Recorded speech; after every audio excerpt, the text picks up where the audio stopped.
नमस्कार, 20 मिनट में 20 खबर में आपका स्वागत है और मैं हूं आपके साथ शिप्रा झा। हम अगले 20 मिनट में आपको देश और दुनिया की 20 ऐसी खबरें बताने वाले हैं जो इस वक्त न केवल सुर्खियों में हैं बल्कि दिलचस्प और अहम भी हैं। तो शुरू करते हैं 20 मिनट में 20 खबरों का सिलसिला और सबसे पहले देखते हैं राजस्थान की कौन कौन सी खबर इस वक्त अहम है।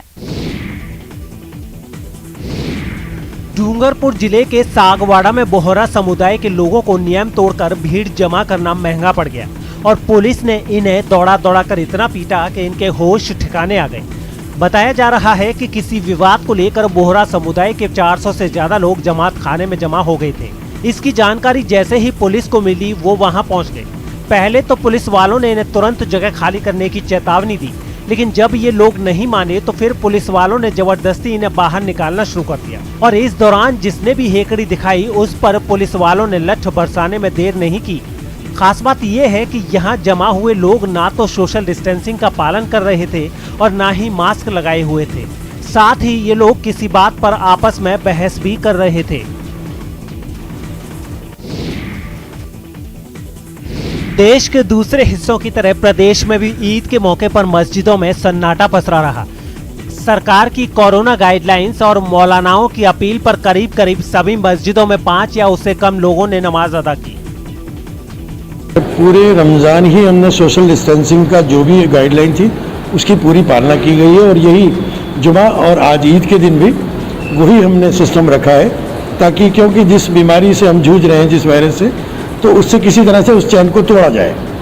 तो आज जामा मस्जिद के अंदर जो हमारे जिम्मेदारान हैं उन्होंने नमाज अदा की और उसके बाद क्योंकि मुफ्ती साहब ने ऐलान कर दिया था कि गले मिलने से और मुसाफा करने से थोड़ा एहतियात बरतें और अपनी सोशल डिस्टेंसिंग बनाए रखें, लिहाजा हम सब यही अपील करते हैं कि ईद हम इंशाल्लाह अगले साल फिर मिल लेंगे। रमजान के पवित्र महीने के आखिरी दिन मनाई जाने वाली ईद यूं तो पूरी दुनिया में धूमधाम से मनाई जाती है और लोग गले मिलकर एक दूसरे को ईद की बधाइयां भी देते हैं, लेकिन कोरोना की वजह से पिछले साल और अब इस साल ईद पर गले मिलने की रस्म से लोग दूर ही रहे और सोशल डिस्टेंसिंग की पालना करते हुए एक दूसरे को इंसान इतना परेशान हुआ हो जितना आज हो रहा है।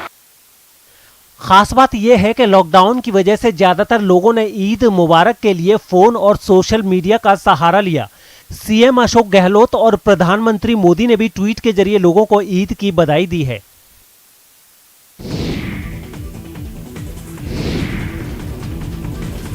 भीलवाड़ा जिला कलेक्टर शिव प्रसाद एम नकाते ने शाहपुर और जहाजपुर में कोरोना वार्ड का निरीक्षण किया और इस दौरान उन्होंने कोविड संक्रमितों से भी मुलाकात कर उनका हालचाल जाना और दिए जा रहे उपचार के बारे में जानकारी भी ली। अस्पताल में निरीक्षण के बाद कलेक्टर पीपलुंद पहुंचे, जहां उन्होंने गांव के कोविड रोगियों के घर जाकर उनका हाल जाना, साथ ही यहां के कोरोना फाइटरों से भी मुलाकात की। पेशेंट से भी मैंने बात करी, पेशेंट द्वारा भी यही बताया गया कि इलाज अच्छे से मिल रहा है, ऑक्सीजन की कोई कमी नहीं है और बेड यदि किसी को चाहिए होता है वो मिल जाता है। ग्रामीण क्षेत्र में भी हमारी प्रशासन की टीम और स्वास्थ्य विभाग की टीम, शिक्षा विभाग के BLO, स्वास्थ्य विभाग के आशा के साथ घर घर जाके सर्वे कर रहे हैं। घर जाके ILI जिसको सर्दी खांसी बुखार टाइप किसी के लक्षण है तो उनको घर पे ही दवा दी जा रही है ताकि बीमारी जब तक कम है तभी उसका इलाज घर पे हो जाए। डूंगरपुर के जिला कोविड अस्पताल में हर गतिविधि पर अब जिला कलेक्टर और ADM लगातार निगरानी रख सकेंगे। कोरोना वार्ड में निगरानी रखने के लिए कोविड अस्पताल परिसर में CCTV कैमरे लगाए गए हैं, जिसका लाइव प्रसारण कलेक्टर और ADM के लैपटॉप और मोबाइल पर भी हो रहा है। मतलब साफ है कि स्वास्थ्य अधिकारी के साथ साथ कलेक्टर और ADM अपने दफ्तर या कहीं से भी कोविड वार्ड पर नजर रख सकते हैं। दरअसल कोविड अस्पताल में मरीजों और उनके परिजनों की ओर से लगातार अव्यवस्थाओं को लेकर शिकायतें आ रही थी। इसी समस्या से निपटने के लिए कोविड अस्पताल में CCTV कैमरे लगाए गए हैं और उनका एक्सेस कलेक्टर और ADM के कंप्यूटर पर भी दिया गया है।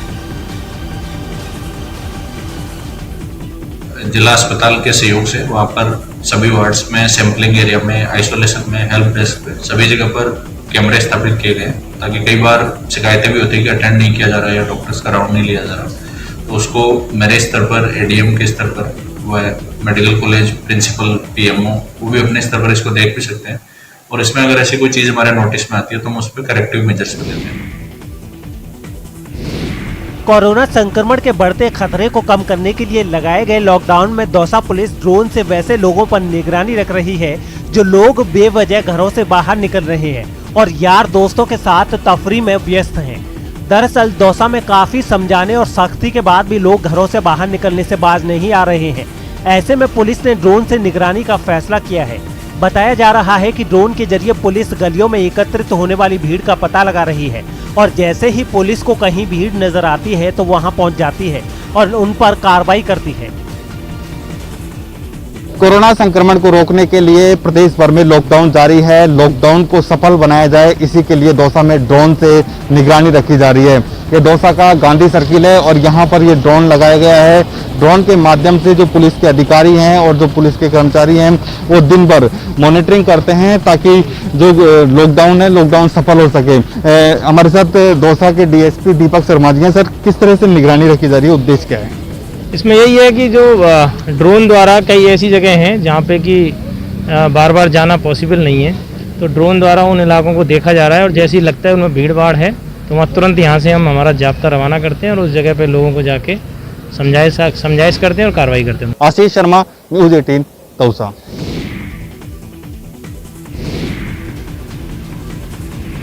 ये रूह कपा देने वाली तस्वीरें दौसा जिले की हैं, जहां एक दो नहीं बल्कि 15 चिताओं की ठंडी पड़ी राख पड़ी हुई है। बताया जा रहा है कि पिछले एक हफ्ते में यहां एक एक कर 15 लोगों की मौत हो गई है। सिकराय उपखंड के जहांगीरिया गांव की बैरवा डाड़ी में 5 दिनों में 7 लोगों की मौत हुई है, जिसके बाद से लोग अपने ही घरों में कैद होकर रह गए हैं। गलियां सुनसान पड़ी हैं। यहाँ के लोगों का कहना है कि कुछ दिनों पहले यहाँ हुई एक शादी में 300 से ज्यादा लोग शामिल हुए थे और उसी के बाद से यहाँ कोरोना ने विकराल रूप अख्तियार कर लिया है। आपको बता दें कि बैरवा की ढाड़ी में 80 घर हैं और ढाड़ी की आबादी लगभग 300 है। अब जांच वाँच हुई नहीं सर, अब उसमें थोड़ा एक पे जरूर जांच हुई, उसको पॉजिटिव था, वो कल वो भी डेथ हो गई उसकी। बाकी और तो संशय की स्थिति में खत्म हुआ है। यहाँ कोरोना को बहुत दिन चल रहा है, जो ढाणी में ताड़े लगे हैं और ज़्यादातर घर घर में खांसी जुकाम का माहौल बना हुआ है और ज़्यादातर मौत हो रही है। दौसा जिले के सिकराय के ब्लॉक सीएमएचओ अमित मीणा के अनुसार 7 दिन में 7 मौतें हुई हैं, जिनमें 3 बुजुर्गों और 1 जवान लड़का भी शामिल है। 3 तो बुजुर्ग लोग थे, बाकी कल जो मौत हुई है उसमें एक जवान लड़का था, तो जिसका कारण हमने पता किया हमारी टीम ने कि वो 3 तारीख के दिन कोई शादी में गया था, उसके बाद से वो बीमार था और उसने वहीं कोई मेडिकल की दुकान से ट्रीटमेंट लिया अपना और दिखाया नहीं। फिर एट लास्ट वो कल दौसा डिस्ट्रिक्ट हॉस्पिटल गया है तो वहाँ रास्ते में ही उसका देहांत हो गया। कोरोना काल में दौसा में सब्जी उगाने वाले किसानों का हाल बेहाल हो गया है। थोक व्यापारियों की मनमानी और प्रदेश सरकार के लॉकडाउन की वजह से उनकी कमर टूट गई है। दरअसल कुछ दिनों पहले थोक सब्जी मंडी में सोशल डिस्टेंसिंग की धज्जियां उड़ने के बाद प्रशासन ने थोक मंडी को कहीं और शिफ्ट करने का सुझाव दिया था, जिस पर अमल के बदले यहां के थोक व्यापारियों ने हड़ताल कर दी। और तो और गाँव से सब्जी लेकर जो किसान शहरों में घर घर जाकर सब्जी बेचने की कोशिश कर रहे थे, उन्हें भी थोक व्यापारियों ने परेशान करना शुरू कर दिया। इस मुद्दे पर कई बार किसान और थोक व्यापारी आमने सामने भी आ गए और किसानों को घर घर सब्जी बेचने से रोक दिया। ऐसे में किसानों को समझ में नहीं आ रहा कि वो सब्जी बेचे कहाँ। शहर में थोक व्यापारी सब्जी बेचने नहीं दे रहे हैं और मंडी में उनकी हड़ताल है। परेशान तो ये है कि माल हमारा खराब हो रहा है, 4 दिन से मंडी बंद है आज। इस माल को कहाँ बेचे? कच्चा माल है ये। कांकरी लेके आए हैं, अभी आड़तिया यहाँ के जो आड़तिया हैं वो माल बेचने नहीं दे रहे। जो फुटकर लेने वाले थे ठेला वाले उनको देते हैं तो उनको भी बंद कर दिया। आपको बेचवा दे मंडी को न फैसला होता मंडी को फैसला करी मंडी ने उठवा दिया बताऊं दीजिए को तो वो न फैसला होता को खोल बाजी। जिनके घरों में 2 वक्त की रोटी का इंतजाम है वो लोग तो लॉकडाउन के दौरान घर में रह सकते हैं, लेकिन ये मजदूर लॉकडाउन का पालन कैसे करें जिनके घर पर चूल्हा तभी जलता है जब शाम के वक्त ये दिहाड़ी लेकर घर लौटते हैं। लॉकडाउन के बावजूद भीलवाड़ा के अलग अलग चौराहों पर काम की तलाश में मजदूर जमा होते हैं, लेकिन लॉकडाउन की वजह से उन्हें कोई काम नहीं मिलता। और तो और इस दौरान उन्हें पुलिस वालों की सख्ती का शिकार जरूर होना पड़ता है। हम खड़े भीलवाड़ा के व्यस्तम चौराहे, जिसको लव गार्डन चौराहे भी कहते हैं, वैसे तो पंडित श्री राम आचार्य सर्कल ये कहलाता है। और यूं कहूँ कि भीलवाड़ा की अगर मजदूर मंडी कहूँ, मजदूर चौराहे कहूँ तो इसको अतिशयोक्ति नहीं होगी। यहाँ मजदूरी के आस में यह जो चौराहा था ये मजदूरों से गुलजार रहता था। पिछले 10 मई से जैसे लॉकडाउन लगा है, यहाँ मजदूर तो नहीं पर कुछ मजदूर यहाँ काम की तलाश में जरूर बैठे हुए हैं। उनसे बात करते हैं कि कितने दिन से ये मजदूरी की तलाश में बैठे। 10-15 दिन हो गया। 15 दिन से लॉकडाउन के हिसाब से भूखे मर रहे आदमी, और कोई भी रोजगार नहीं मिल रहा है। यहाँ पे आते जाते हैं, तेल बालते हैं घाट का, कोई भी। आप पहले तो क्या रोज मजदूरी मिल जाती थी? हाँ, डेली पहले मिलती थी, लेकिन अब लॉकडाउन की वजह से नहीं मिल रही मजदूरी। सुबह की उम्मीद में ये फिर आते हैं, कल फिर आएंगे इसी जगह काम की तलाश में। और अगर काम मिल जाएगा तो इनका पेट पलेगा, इनका परिवार पलेगा, नहीं तो इनको दिक्कत आ जाएगी। कैमरा पर्सन लक्की वैष्णव के साथ प्रमोद तिवारी, न्यूज 18 भीलवाड़ा। राजस्थान एकीकृत शिक्षक महासंघ ने माध्यमिक शिक्षा बोर्ड अजमेर के तहत रजिस्टर्ड 10वीं कक्षा के स्टूडेंट्स को प्रमोट किए जाने की मांग की है। संघ के प्रदेश अध्यक्ष ने कहा है कि कोविड की दूसरी लहर पहले से अधिक तेज गति से आमजन को संक्रमित कर रही है। प्रदेश सरकार ने महामारी की रोकथाम के लिए लॉकडाउन लगाने के साथ साथ स्कूलों में समर वैकेशन घोषित कर रखा है। इस हालात में बोर्ड परीक्षाएं होना संभव नजर नहीं आ रहा है। लिहाजा 10वीं कक्षा के बच्चों को प्रमोट किया जाना चाहिए, जिससे उन्हें भी राहत मिल सके। इसे लेकर शिक्षक संघ ने मुख्यमंत्री अशोक गहलोत को ज्ञापन भी भेजा है, जिसमें परीक्षा रद्द किए जाने की मांग भी की है। राजस्थान एकीकृत शिक्षक महासंघ को प्राप्त कक्षा 10 के विद्यार्थियों और उनके परिजनों के सुझावों के आधार पर श्रीमान मुख्यमंत्री महोदय व शिक्षा मंत्री महोदय से कक्षा 10 की बोर्ड की परीक्षा को निरस्त कर कक्षा 10 के विद्यार्थियों को प्रमोट करने की मांग करता है। 20 मिनट 20 खबर में अब देख लेते हैं कुछ दूसरे राज्यों की खबरें। उत्तर प्रदेश के रायबरेली से एक चौंकाने वाला वीडियो सामने आया है, जिसमें जमीन विवाद की वजह से दो पक्ष एक दूसरे से मारपीट करते नजर आ रहे हैं। बताया गया है कि दोनों पक्षों के बीच जमीन का ये झगड़ा लंबे समय से चला आ रहा है, जो रात में हुई बारिश के बाद बढ़ गया और दोनों पक्ष विवादित जमीन में पानी भरने की बात पर एक दूसरे के खून के प्यासे हो गए। मारपीट का जो वीडियो सामने आया उसमें दोनों तरफ के लोग एक दूसरे पर लाठी डंडे बरसाते दिखे। इन लोगों को देखकर एक बार भी ऐसा नहीं लगा कि वो जमीन का विवाद बातचीत से सुलझाना चाहते हों, क्योंकि उन्होंने पहले बहस की और फिर एक दूसरे को मारने लगे। यही नहीं, पास खड़े लोगों ने भी बीच बचाव की कोशिश नहीं की और तमाशा देखते रहे। इस मारपीट में कई लोग घायल भी हुए, जिन्हें पुलिस ने अस्पताल भेजा। मारपीट के बाद कुछ लोगों को गिरफ्तार भी किया गया। लाठी डंडे चले हैं, दोनों की तरफ से मुकदमे लिखे गए हैं और 8 व्यक्तियों को गिरफ्तार कर लिया गया है। इस मामले में दोनों पक्षों की ओर से शिकायत की गई, जिसके आधार पर पुलिस ने केस दर्ज कर लिया। उत्तर प्रदेश के उन्नाव में गंगा नदी के किनारे रेत में सैकड़ों शवों के दफन होने की खबर से हड़कंप मच गया है। इतनी बड़ी तादाद में शवों के दफन होने की खबर मिलते ही पुलिस और प्रशासन की कई टीमें वहां पहुंच गईं और इस बात की पड़ताल में जुट गईं कि आखिर इतने ज्यादा शव वहां दफनाए किसने। वहां ज्यादातर शव नदी के बीचों बीच बने एक टापू पर दफनाए गए थे, जबकि कुछ को नदी के किनारे रेत में दबाया गया था। टापू तक पहुंचने के लिए पुलिस के कुछ जवान नाव पर सवार हुए और आगे बढ़ गए। वहां पहुंचकर काफी देर तक उन्होंने पड़ताल की। घाट पर मौजूद लोगों ने बताया कि वहां हर रोज 12 से 15 शव पहुंचते हैं, जिनमें कुछ को जलाया जाता है, जबकि कुछ लोगों के शवों को दफना देते हैं। तो कुछ पैसे का अभाव रहता है, लकड़ियां नहीं ला सकते हैं, वो भी गाड़। इलाके के लोगों ने आशंका जताई है कि ये शव कोरोना मरीजों के हो सकते हैं, लेकिन प्रशासन ने इस तरह की आशंकाओं को नकार दिया है। साथ ही कई टीमें बनाकर मामले की जांच भी तेज कर दी है। तुरंत अपने एसडीएम को और पुलिस क्षेत्र अधिकारी को भेजा है, उचित कार्रवाई की जाएगी। बताया गया है कि उन्नाव के इस घाट पर 300 से ज्यादा शव दफनाए जा चुके हैं, जिसकी वजह से वहां शवों के अंतिम संस्कार की जगह भी कम पड़ गई है। यूपी के शहरों में तांडव मचाने के बाद अब कोरोना वायरस गांव में भी कहर ढा रहा है। देश के ग्रामीण इलाकों में कोरोना बहुत तेजी से पांव पसार रहा है। दिल्ली के पास यूपी के ग्रेटर नोएडा के गांव में पिछले 1 महीने में 25 लोगों की मौत हो चुकी है और गांव वालों का दावा है कि उनमें ज्यादातर लोग कोरोना के लक्षणों से पीड़ित थे। गांव वालों ने यहां चौंकाने वाला दावा भी किया है कि 1 दिन पहले तक गांव में ना तो किसी की कोरोना जांच की गई थी और ना ही वहां प्रशासन की तरफ से कोई सुध लेने पहुंचा। न्यूज 18 की टीम के वहां होने की खबर जैसे ही प्रशासन को पता चली तो उसने तुरंत दवा का छिड़काव करने वाली एक मशीन वहां भेज दी। यहाँ जो कोरोना को लेकर व्यवस्था होनी चाहिए हो रही है? कुछ भी नहीं है जी, ऐसा कुछ भी नहीं है। नहीं।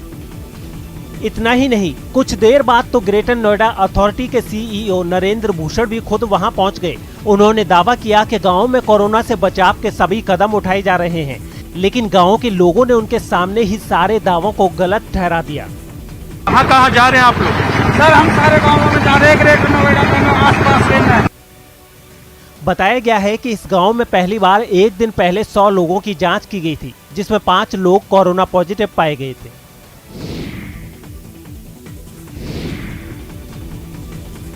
गुजरात के डांग जिले से हैरान कर देने वाली तस्वीरें सामने आई हैं। वहां आदिवासी इलाकों में जमीन पर लिटाकर कोरोना मरीजों का इलाज किया गया।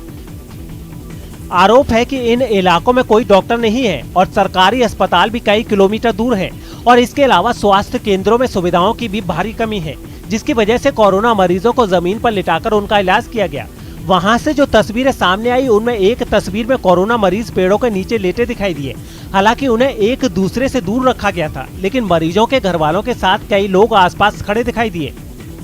आजू-बाजू एरिया में कोई डॉक्टर એટલા નથી, 15-20 किलोमीटर। वहां नवसारी जिले में बनाए गए कई कोविड केयर सेंटर पर सन्नाटा पसरा दिखा। वहां भी जमीन पर ही मरीजों के लिए गद्दे बिछा दिए गए, लेकिन खबर है कि डॉक्टरों के ना होने की वजह से वहां कोई नहीं पहुंचा। छोटा उदयपुर जिले से भी ऐसी ही तस्वीरें सामने आई। वहां के कोविड केयर सेंटर पर तो ताले लटके दिखाई दिए। इस बीच राज्य सरकार ने दावा किया कि गांव में हालात नियंत्रण में है।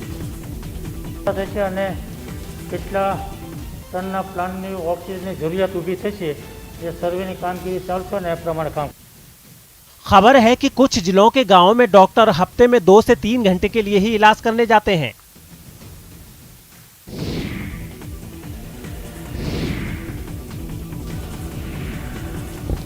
मध्य प्रदेश के छिंदवाड़ा में कोरोना नियमों की अनदेखी पर एक शादी समारोह में भीड़ जुट गई, जिन पर कार्रवाई करने गई पुलिस की टीम पर उन लोगों ने हमला कर दिया।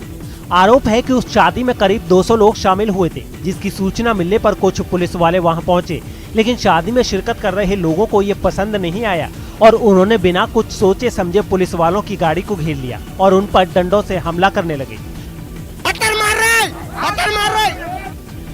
गाड़ी को रिवर्स गियर में डालकर वहां से उन पुलिस वालों ने निकलने की कोशिश भी की, लेकिन इतनी बड़ी संख्या में लोगों की मौजूदगी होने की वजह से ऐसा हो न सका। गुस्साए लोग लगातार लाठियों और पत्थरों से हमला करते रहे। इससे पहले पुलिस वाले उस शादी में मौजूद कुछ लोगों को कोरोना नियम समझाते नजर आए, लेकिन उन लोगों ने इस पर अजीबोगरीब तर्क दिए। बताया गया है कि इस हमले में 3 पुलिस वाले जख्मी हो गए, जिन्हें इलाज के लिए अस्पताल ले जाया गया।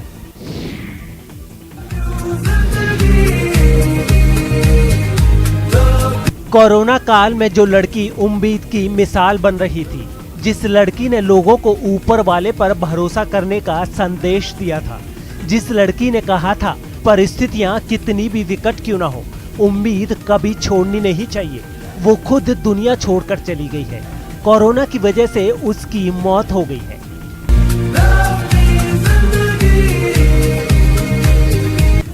कोरोना का शिकार हुई ये लड़की सिर्फ 30 साल की थी और इसे आईसीयू बेड नहीं मिला था।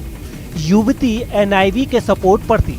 रेमडेसिविर और प्लाज्मा थेरेपी के इस्तेमाल के बाद भी मजबूत इच्छा शक्ति वाली इस लड़की को बचाया नहीं जा सका।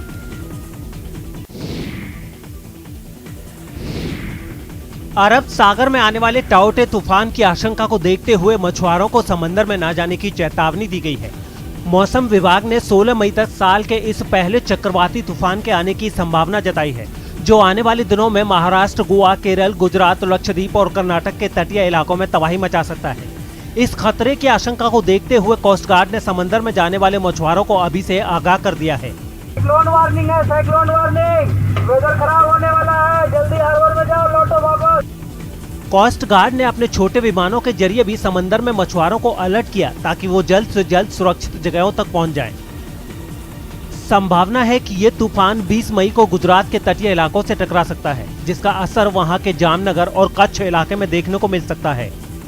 જીતવા માટે એની સમગ્ર વહીવટી તંત્રને કહીને वहीं टाउटे तूफान से निपटने के लिए दूसरे राज्य भी अपनी तैयारियों में जुटे हुए हैं। जम्मू कश्मीर के अनंतनाग में 2 दिन पहले हुई मुठभेड़ का एक नया वीडियो सामने आया है, जिसमें सुरक्षा बल के जवान आतंकियों पर ताबड़तोड़ गोलियां बरसाते नजर आए।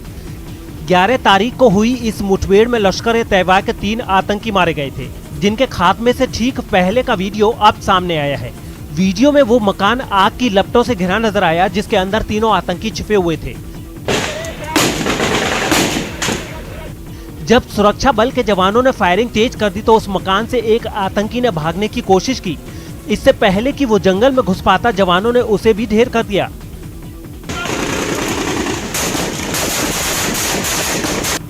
ग्यारह तारीख को जब सुरक्षा बल के जवानों को इन आतंकियों के छिपे होने की खबर मिली थी तो उन्होंने पूरे इलाके को चारों ओर से घेर लिया था।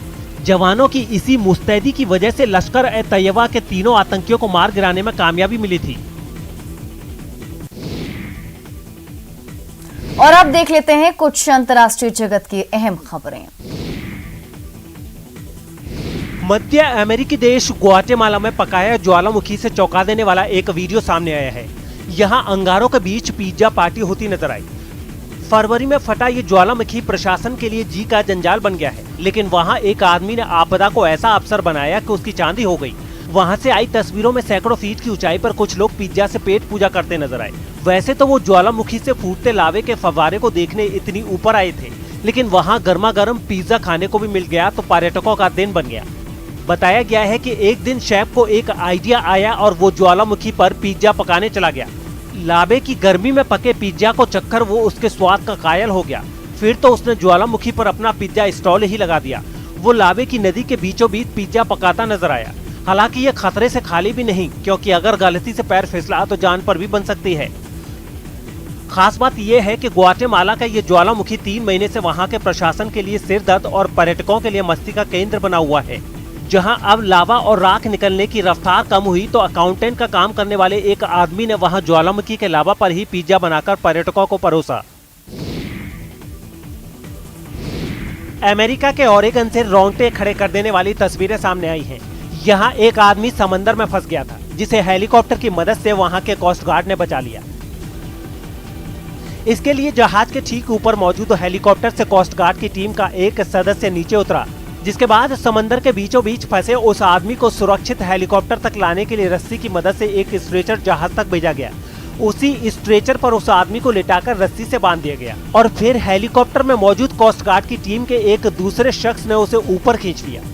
बताया गया है कि हद से ज्यादा थकान और सांस लेने में तकलीफ होने की शिकायत के बाद उस आदमी को अस्पताल में भर्ती कराया गया है।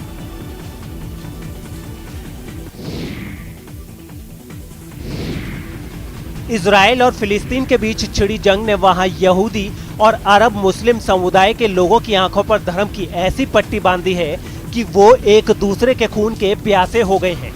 इजराइल के बतयाम शहर में कट्टरपंथियों की भीड़ ने बीच सड़क पर एक कार ड्राइवर को मार मार कर अधमरा सिर्फ इसलिए कर दिया क्योंकि वो एक अरब मुस्लिम था, जिसके बारे में भनक लगते ही भीड़ के जहन में नफरत की आग ऐसी सुलगी कि पहले तो ड्राइवर को उसकी गाड़ी से घसीटकर बाहर निकाला गया और फिर सब उस पर टूट पड़े।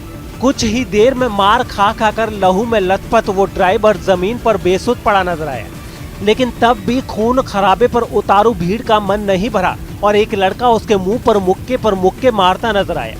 बताया गया है कि अरब मुस्लिम समुदाय के आदमी को इतनी गंभीर चोटें आई कि अब उसका अस्पताल में इलाज चल रहा है।